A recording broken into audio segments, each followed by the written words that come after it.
folks, welcome to the channel. I'm Don. This is Rockin' the Country. I think I'm going to do this one for my off-road series because I've been grabbing some shorts off of YouTube. The shorts are like under 60 seconds or less. And this is one that I saw of John Prine talking about like the songwriting process. So shorts are generally gleaned from larger videos. And so I don't know how they get excerpted. Maybe AI does it. Maybe a person does it. I don't know. But I just wanted to do this. So I'm going to put this into my off-road series one because it's not a song. It's just John Prine, who's a brilliant songwriter. He passed away due to complications of COVID a couple years ago. But let's see what he's got to say. Original intention, some of my early stuff, like Sam Stone. I mean, I knew that I wrote that so fast, though it could have taken a turn and changed, but it stayed the same. You know, that chorus was such a devastating thing. But a lot of other songs have changed. They'll change halfway through, and then I'll start chasing the tail of the song. You know, it's rougher to do when you're the only writer. But the co-writers, two of you can figure out if the song takes an ugly turn. You know, you can figure out what to do about it.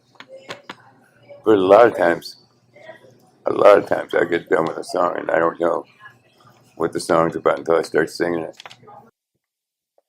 That is brilliant. I have said this on the channel, but I've said this to a lot of folks.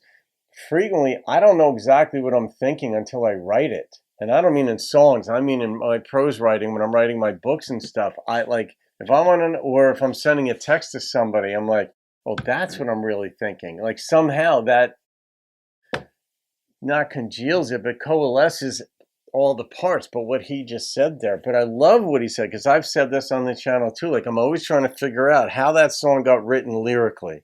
And he just nailed it. He says like, Sam Stone, he wrote that so quickly, he didn't know if it would stay intact, but it did.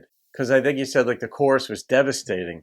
But other times you need a co-writer, because in the middle of a song, you'll realize, well, I start chasing the tail. Like you don't know how to resolve it or where the problem is. Is it toward the end of the song? Is it in the setup of the song? And another songwriter, the two of you can bounce ideas off one another and solve that problem.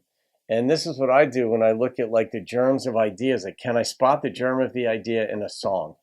And then see what the songwriter did out of which it was likely that the rest of the song was fleshed. It's not always the title, or the title line, if that does exist in the song, it usually does, or some other part of it. You're like, all right, that's an ancillary thought, or that was one that could have been likely be added later at some point. But anyway, I love contemplating and trying to figure out, reverse engineer intellectually what the songwriter might have done. And you don't know unless they tell you it, but it's fun as a thought process to try to figure this stuff out. But John Prine, I love it. I love it. I just love what he just said. So there it is, guys. More of an education for all of us, right? Myself included. I love this stuff. Have a great day, folks. I'll see you on another video. Keep rocking the country. A lot of other songs have changed. They'll change halfway through, and then I'll start chasing the tail of the song. You know.